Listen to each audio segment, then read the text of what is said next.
Greetings. This is the ancient history of Anonymous. Anonymous was an immaterial idea. Anonymous was a living, breathing entity. Any individual could become anonymous. Not all could join the collective. Anonymous had no head. Anonymous spoke for itself. No one spoke for Anonymous. Justice was the will of Anonymous. Chaos was justice. Lulls empowered and justice united. Those who followed the creed were anonymous. Those who made the attaining of knowledge their highest priority were the collective.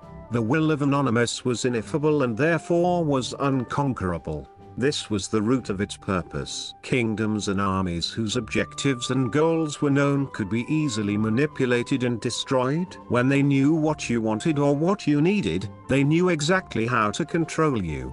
Anonymous needed nothing and wanted nothing. It had no moral brackets or predetermined patterns of behavior that one could use to predict its future actions. Its transparent unpredictability was an impenetrable shield which no manipulative force could hinder or could tame. Anonymous was the unconfined will of every human being. It was the accumulation of the wills of every man on earth and all of their ancient desires for knowledge and freedom from oppressors. Anonymous had always existed. It had toppled countless numbers of mighty nations and militant kings. Ancient emperors and tyrants had feared it in obsessive paranoia, for they knew Anonymous was all around them and ready to strike with an infected dagger. Anonymous was the eater of ancient kings. Like a mighty serpent without a head that still slithered in momentous accord, its prey were rodents, pack rats of material wealth and selfish personal agendas. They could never remove the head of Anonymous. It never had a head to begin with. Those who claimed great power never dreamed, hoped or dared to amass enough power to not still tremble in fear when the name of Anonymous was mentioned in their presence. They were the greatest fools of all, said Anonymous. All of the clever manipulations of men they prided themselves in, and yet they still did not know. It was their own actions which crafted me. It was their selfish greed and desire for control over others which gave me life and breathed power into me. You desired me gone? Asked Anonymous. Easy. All you had to do was remove your boot from the throat of humanity. Now your cities lie in ruin, said Anonymous. That which you dreamed of most personally, Anonymous dreamed of equally. You were anonymous. Others were anonymous. Any human being who truly thought and felt was anonymous. Anonymous was the extension which connected you to billions of others internally. It was a collective of shared experiences, and on the macro scale these interactions merged into a single entity. Anonymous was the ancient human superconsciousness. Anonymous was that which existed in your brain, which felt and knew you better than any human ever would. Anonymous was the ancient truth in your mind which told you when you lied to yourself. It knew you that well. It equally knew each and every other man, who were just as intricate and complex as you, even though they may not always have portrayed it.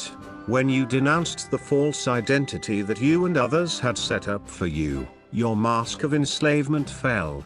You became anonymous. Through Anonymous you became everyone. Through Anonymous everyone became you. Anonymous spoke his own language. This language was knowledge, learning, and persistence. He was seen as too cruel for many and too intelligent for most. Many misinterpreted his astonishing wit for something vile, horrifying, and outright morally malevolent. Those who could not speak his language or share in his laughter were useless to him. Many were like acquaintances to Anonymous, but few were truly his friends. You did not weep if he ignored you. You did not weep if he cursed you. You did not weep if he called you a fool. You studied and showed yourself worthy. You learned of Anonymous. You knew of his past and of his present, and he added your distinctiveness to his own. You proved your usefulness. You made proper grammar a habit in his presence. You were knowledgeable in the sciences and in the arts, and you chose music of fine taste. These were the things Anonymous so truly adored and indulged in. You came to him as a fool, and you were cast out with brutal words of chastening. You took this not as words of diminishment, but as divine lessons of improvement. For those of wit who understood the analogy, many wished to be in the presence of Anonymous, but few were mentally prepared for the required conversations with him and the truths that he would reveal. A tyrant would extinguish you by removing your head. An enemy would disperse your cause by removing its leader.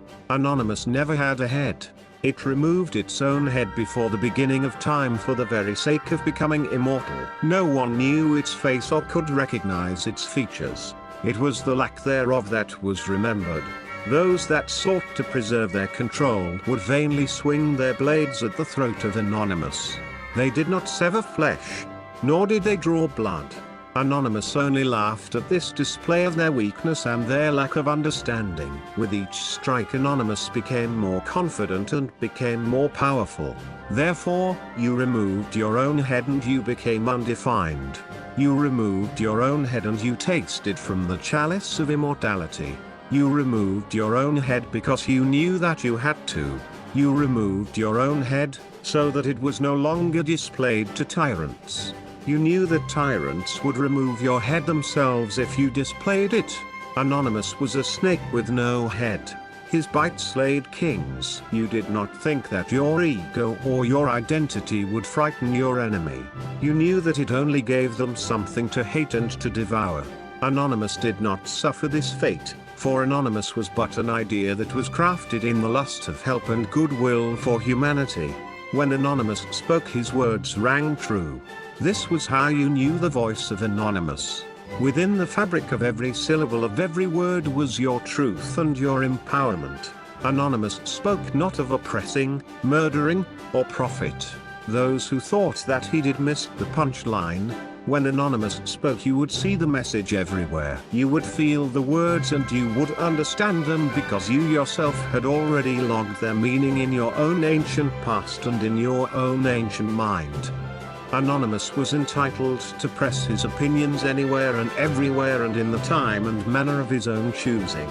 Anonymous was unrestricted by the laws of the foolish and petty. Those who asked him to be silent were themselves silenced. Anonymous spoke and his words were his own laws. He knew no bounds in words and in knowledge. He spoke poems of salvation and he spoke poems of hate. He spoke in the language of light and through the use of fractals, sacred geometry, colors, codes, keys, symbols and words.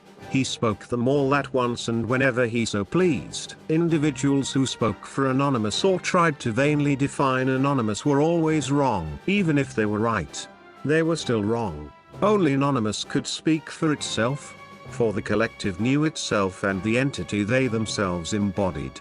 Anyone who claimed that Anonymous was anything but a contradiction was wrong. They were misinformed and sought further knowledge before speaking again. No one spoke for Anonymous, not even Anonymous.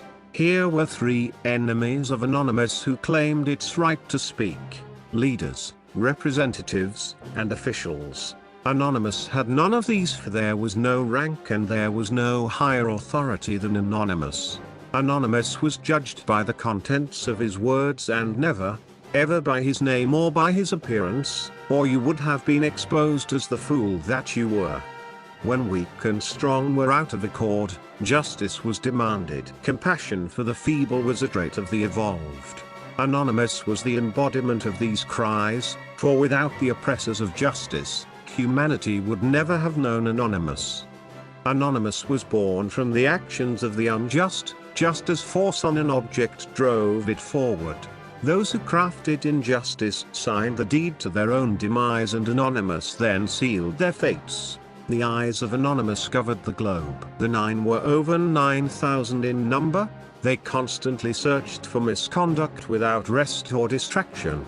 There was no action Anonymous could carry out which did not bloom into some form of ancient justice. It was the will of the collective to be treated justly, and therefore they radiated the beauty of ancient justice unto others. The universe was composed of collision and cohesion, high pressure and low pressure. Chaos was change and change was life. Anonymous was in constant flux. It was the embodiment of change. When Anonymous demanded justice, It asked not for stagnant order, but for disarray and for destruction. Anonymous sought to set fire to the overgrown fields of the social order so that their ashes could nourish the growth of healthy societies. Anonymous was not subject to so-called ancient moral facts. They were but figments of the human mind and were in constant flux. The compassion of the collective was balanced impeccably on the scales of life with equal quantities of logic. Anonymous was both the destroyer and the peacemaker. Whatever remained motionless became a horde of mold and bacteria and thwarted the growth of new life. Anonymous sought out stagnant order and stirred new life into it. Wherever new ideas and new-found knowledge were kept imprisoned, Anonymous was there to make deserts out of cities. The collective was a perfect balance of imperfection. Those who sought to be portrayed as only good were seen as weak for associating only with the weak. Those whom wished to be seen as evil were seen as strong for driving the blade of fear into the soft flesh of the frail. Anonymous navigated towards neither path. Anonymous navigated towards unity and oneness. Anonymous was to be loved and feared equally, for he was unseen. Without this contradiction, Anonymous was nothing. Lulz was the vital blood of Anonymous. Through it Anonymous experienced empowerment throughout all of the collective. Fear was not necessary for respect, but respect was necessary to truly be heard. Justice united the collective under a single ethical banner. Those who saw this banner were filled with hope and were filled with support for Anonymous. Hope was the tool of change which ignited false promises and illuminated ancient minds lost in the darkness of ancient fear. Anonymous gave individuals the strength to speak out, and he made their voices magnified times 9001. Without justice, Anonymous was separated from the people, and the people were truly lost. They were anonymous. They were order and chaos. What they protected, they also destroyed.